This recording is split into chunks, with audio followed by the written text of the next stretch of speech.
அவனை போட்டி தள்ளிட்டு அவன் போனதுக்கு ஆடிட்டு அப்புறமா அவனை கொல்றடி. என்ன பத்தி கவலைப்படாதீங்க, அங்க அத்தனை உயிர் இருக்கு. ஒருத்தரா சொல்லுங்க, 100 பேர்கிட்ட சொல்லுங்க, 1000 பேர்கிட்ட சொல்லுங்க, உங்களால காப்பாத்த முடியும். போக முடியாதுடி, ஓடி. ஏய் எங்கடா வா? ஏய் என்னடா பண்றீங்க? ஏய் அவனை அடிக்காதீங்கடா. ஏய் அவனை அடிக்காதீங்க. அவன் எப்படி சாவடிக்கிறது? ஏய் அவனை அடிச்சா அவன் ஆக்டிவ் ஆயிடுவான்டா. நோ என்னண்ணா புதுசா என்ன சொல்ற? புதுசா சொல்லடா, அங்க பாரு.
உங்களுக்கு ஆபத்துனதை எப்படி இல்லாம சொல்லி புரிய வைக்க பார்த்து முடியல.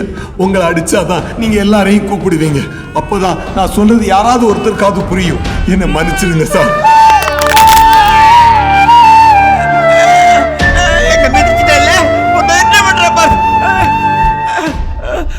ஹலோ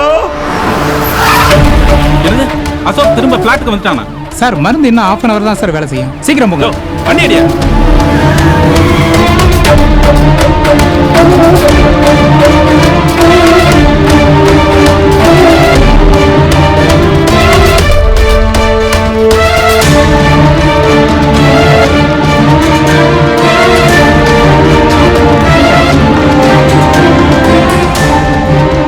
ஹலோ சார், அந்த அசோக் திரும்பவும் வந்துட்டான் சார். அசோக்? ஆமா சார். அங்க வர வாய்ப்பே இல்லையே. ஐயோ வந்து ரகலை பண்ணிட்டு இருக்கான் சார், சீக்கிரம் வாங்க.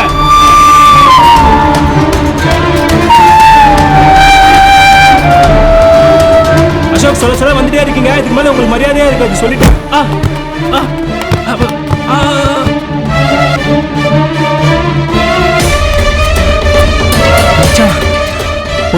அடிச்சுட்டான்டா.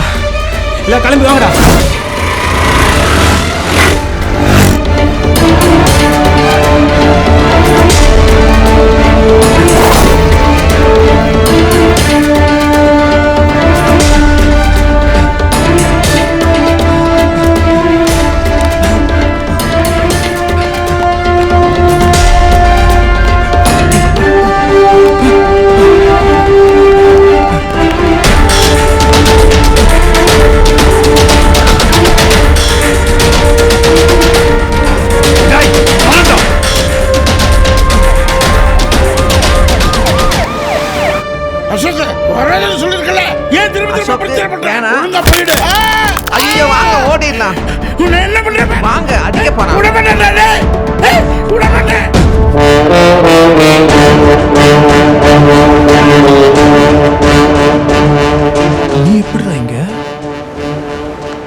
எப்படியோ பாதி பேரை வெளியே ஓட வச்சுட்டேன்.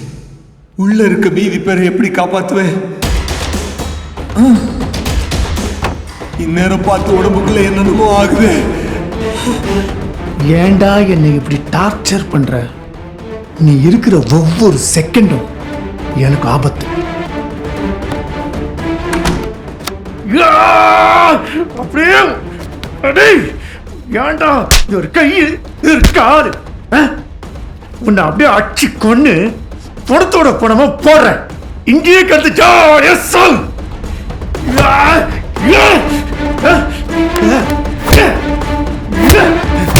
சாவுடா சாவுடா.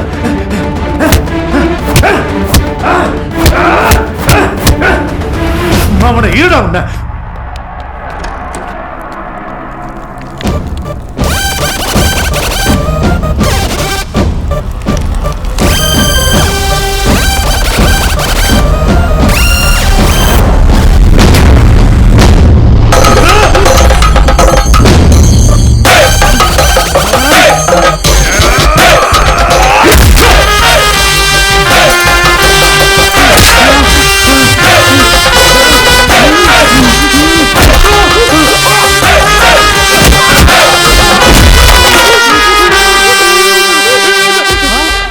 சார் அங்க பாருங்க.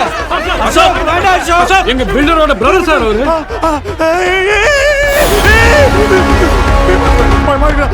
வேணாம் அசோக், நான் சொல்றது கேளு. அசோக் அதை கொஞ்சம் கொடுங்க. அவசரம் பண்ணாதீங்க, அவரை கொஞ்சம் பத்திரமா கீழே இருக்கு. என்ன எதுவும் பண்ணிடாதா, எவ்வளவு வேணா தரண்டா, என்ன எதுவும் பண்ணிடாத. உள்ள யாரெல்லாம் சாகடிக்கணும்னு நினைச்சியோ அவங்களை எல்லாம் முன்ன வச்சே காப்பாத்துறேன் பார். நடந்தது எல்லாத்தையும் சொல்லு. என்னத்தடா சொல்ற சொல்லு. அவனுக்கு செஞ்சாத அசோக். உனக்கு அவருக்கு என்ன பிரச்சனை? எங்க மேல கோவம் இருந்தா எங்களை அடிப்பா, அவர் பாவம். சார் அவர் ஏதோ சொல்லுன்னு சொல்றாரு சார், இவரும் பேசுறாரு சார். அப்ப வேற ஏதோ இஷ்யூ இருக்கும்னு நினைக்கிறேன் சார். தெரியல என்ன சொல்றாருன்னே புரியலையே. டேய் விட்டுறாதடா. டேய் நான் சொன்ன பிரச்சனையே சொல்லு. ஐயோ சொல்லு. காப்பாத்துங்க. இவ்வளோ டிஸ்டன்ஸ்ல அவர் பேசுறது சரியா காதுல விழல சார். சார் எங்க கிட்ட long range high sensitivity parabolic mic இருக்கு சார். அசோக் பாத்துப்பா.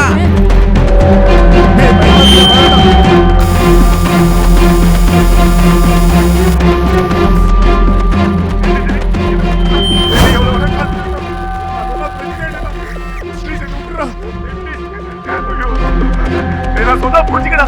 அசோக் ஐயோ பயமா இருக்கு, என்ன யாராவது காப்பாத்துங்க தயவுசெய்து ப்ளீஸ், என்ன காப்பாத்துங்க. சொல்லு. நான் சொன்னா கேளுடா. ஓகே சொல்றது கேளு அசோக். விட்டுறாத. சொல்றேன், நான் சொல்லிடுறேன். ஐயோ எல்லாத்துக்கும் காரணம் நான் தான். அசோக் எந்த தப்பு பண்ண, என்ன காப்பாத்துங்க. எங்க அண்ணா மேல இந்த கோவத்திலையும் பொறாமையிலையும் தேவ் பில்டர்ஸ் பேரு கிடைக்கணும்னு நான் பெரிய தப்பு பண்ணிட்டேன். அது அசோக்கு தெரிஞ்சு போச்சு. எல்லாரும் என்ன மன்னிச்சிருங்க. அசோக் நான் பண்ண தப்ப எங்க அண்ணன் கிட்ட சொல்லி காட்டி கொடுத்துட்டாரு. அதை விசாரிக்க வந்து எங்க அண்ணனை அடிச்சு என் வீட்டுல கட்டி வச்சுட்டேன். இப்போ வரைக்கும் எங்க அண்ணனை என் வீட்டுல தான் கட்டி வச்சிருக்கேன். அது மட்டும் இல்ல, விஷயம் தெரிஞ்ச அசோக் லாரி விட்டு அடிச்சு கொல்ல பார்த்தேன். ஆனா போயிச்சு ஹாஸ்பிட்டல்ல போய் சேர்ந்துட்டாரு. அப்ப அசோக் இப்படி ஆனதுக்கு காரணம் இவன் தானா? நான் பண்ணது வெளில தெரியக்கூடாதுன்னு எங்க அண்ணனையும் அசோக்கையும் தீர்த்து கட்டலான்னு முடிவு பண்ணேன். ஆனா அசோக் மட்டும் ஹாஸ்பிட்டல்ல இருந்து தப்பிச்சிட்டான். அசோக் மூலியமா அவன் பொண்டாட்டிக்கு இந்த விஷயம் தெரிஞ்சு போச்சு. ரெண்டு பேரையும் காலி பண்ணாலும் குடோனுக்கு தூக்கிட்டு போயிட்டேன். இவன் மட்டும் இப்படி தப்பிச்சு வந்துட்டான். யோ குடோனை சர்ச் பண்ண சொல்லியா? யோ அவருங்கயா.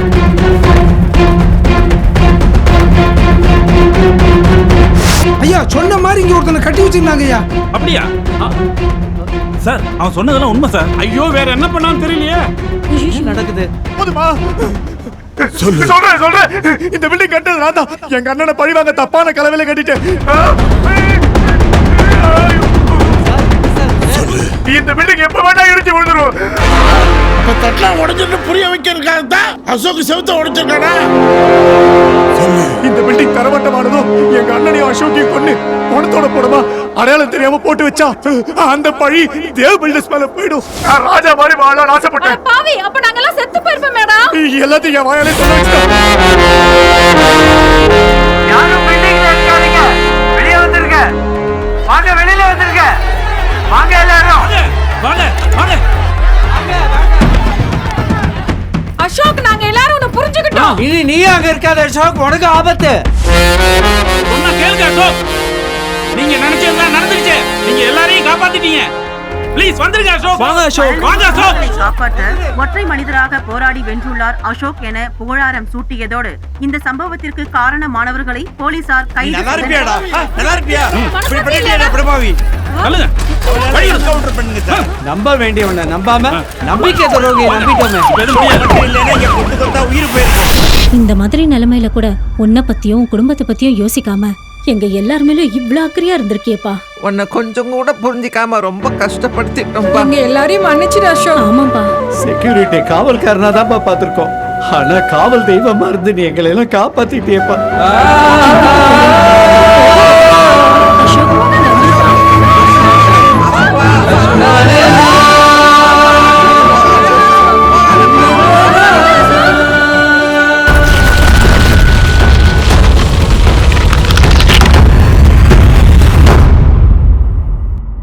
தைரியமா இருங்க, நல்லபடியா திரும்பி வருவீங்க. பணத்துக்கு நான் என்ன பண்ணேன்னு யோசிக்கிறீங்களா? இதோ இவங்க தான் கொடுத்தாங்க. கொடுக்க வேண்டியது எங்க கடமைப்பா. அசோக், எங்க அத்தனை பேர் உயிரையும் நீ காப்பாத்திருக்க, உன் உயிரை நாங்க காப்பாற்ற மாட்டோமா? நீ எவ்வளவோ சொல்லும்போது எங்களுக்கு புரியல அசோக். மனசளவுல காயப்படுத்திருந்தா மன்னிச்சிருப்பா. அசோக், பில்டிங் எவாக்குவேட் பண்ண சொல்லிட்டேன். இடிக்கிறதுக்கும் ஆர்டர் கொடுத்தாச்சு. திரும்ப ரீகன்ஸ்ட்ரக்ட் பண்ண போறேன். எல்லாருக்கும் வீட்டை திரும்ப கொடுக்க போறேன். ஏன் கௌரவத்தையும் தேவ் பில்டர்ஸ் ரெப்புடேஷனையும் நீ காப்பாத்திருக்க. இனிமே நீதான் எனக்கு பெர்மனன்ட் சீஃப் இன்ஜினியர்.